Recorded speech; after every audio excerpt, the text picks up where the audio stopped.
इस चैनल पर हम नई नई रहस्यमयी कहानियाँ आपको सुनाते रहते हैं।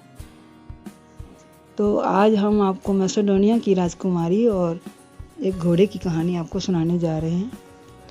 हमारी कहानी अगर आपको पसंद आए तो कमेंट करके ज़रूर बताएं और हमारी वीडियो को लाइक करें, शेयर करें और हमारे चैनल को सब्सक्राइब करना ना भूलें। सब्सक्राइब करने के बाद बेल आइकन, वो जो घंटी का निशान है, उसको ज़रूर दबाएं, जिससे कि अगली वीडियो हमारी आपको तुरंत मिल सके। और सब्सक्राइब ज़रूर करें। तो शुरू करते हैं कहानी। मैसेडोनिया की एक राजकुमारी थी जिसका नाम सुजैन था और वो अपने माता पिता की इकलौती बेटी थी। उसको इंसानों से ज़्यादा जानवरों से प्यार था।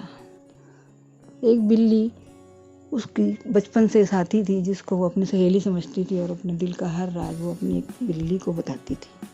उसको बकरियों से प्यार था, कुत्तों से सबसे प्यार था और वो सबको अपने हाथों से खाना खिलाया करती थी। अस्तबल में घोड़े थे, घोड़ों को भी वो ज़रूर रोज़ दिन में एक बार देखने ज़रूर जाती थी कि उन्होंने ठीक से खाना खाया या नहीं, उनका ध्यान वो ज़रूर रखती थी। एक घोड़ा जो था उसको 6 साल की उम्र में उसको मिला और उस घोड़े से उसको इतना लगाव हो गया था कि वो उस घोड़े को अस्तबल में रहने नहीं देती थी।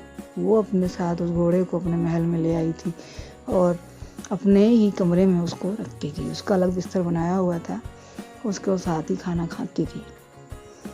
उसके साथ उसकी ज़्यादा ही फ्रेंडशिप थी।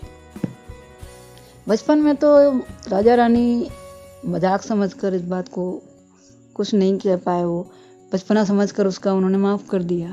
लेकिन बड़े होकर उसके माता पिता इस बात से बहुत परेशान थे कि बेटी हमारी इंसानों से ज़्यादा जानवरों से प्यार करती है। एक दिन राजा रानी ने अपनी बेटी से कहा कि बेटी, अब तुम बड़ी हो गई हो, शादी का वक्त आ गया है, तो तुम्हें अब शादी के बारे में सोचना चाहिए, कोई राजकुमार को पसंद करना चाहिए। तो सुजैन कहती है कि मुझे अब किसी इंसान में कोई दिलचस्पी नहीं है और मैं तो जानवर से ही शादी करना चाहती हूँ। अगर मेरा बस चले तो मैं जानवर से ही शादी करूँ।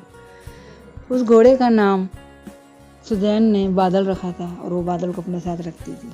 वो ऐसी मजाक में कह देती है, अगर मेरा बस चले तो मैं बादल से भी शादी कर लूँ। इस बात से उसके माता पिता बहुत परेशान हो जाते हैं और वो चिंता में डूबे रहते हैं कि मेरी बेटी क्या करेगी आगे। उस घोड़े की भी एक अलग ही कहानी थी। वो घोड़ा पुराने ज़माने का राजकुमार था और वो राजकुमारी से बिछड़ गया था और बिछड़ कर उसकी मौत हो गई थी और उसने यहाँ मैसेडोनिया में घोड़े की शक्ल में जन्म लिया था। तो एक दिन रात को राजकुमारी उस घोड़े को इंसान की शक्ल में देखती है। घोड़ा जो था वो रात को एक बार 2-3 बजे के टाइम पर उसकी शक्ल थोड़ी सी इंसान जैसी हो जाती थी, क्योंकि वो पिछले जन्म में इंसान था।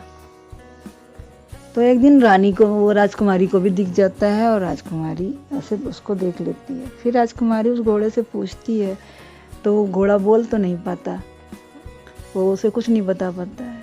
एक दिन राजकुमारी को सपना आता है और सपने में उसे घोड़े की पूरी कहानी उसको नज़र आ जाती है कि ऐसे वो राजकुमार था और वो राजकुमारी से बिछड़ गया था और उसकी डेथ हो गई थी और ऐसे वो घोड़ा बन के इस जन्म में उसने जन्म लिया। तो राजकुमारी दिन में उठ के देखती है, सोचती है क्या पता ये वही हो राजकुमार। फिर वो अपने माता पिता से कहती है कि मैं इस बादल से शादी करना चाहती हूँ। तो माता पिता उस बात से राज़ी नहीं होते, लेकिन राजकुमारी के आगे वो कुछ बोल भी नहीं पाते और राजकुमारी उनको मना लेती है और वो घोड़े से शादी करने के लिए तैयार हो जाती है।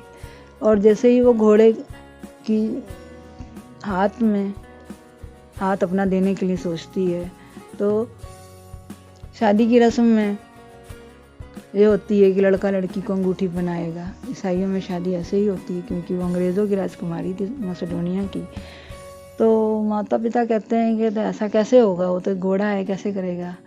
तो जैसे ही उसको शादी का लिबास पहनाया जाता है ना, जैसे शादी के कपड़े पहनाए जाते हैं उसको घोड़े को, तो वो घोड़ा इंसान बन जाता है और सुंदर राजकुमार बन जाता है, एक चमत्कार सा हो जाता है। तो उसकी शादी उस राजकुमार से हो जाती है और वो दोनों सुखी जीवन बिताने लग जाते हैं।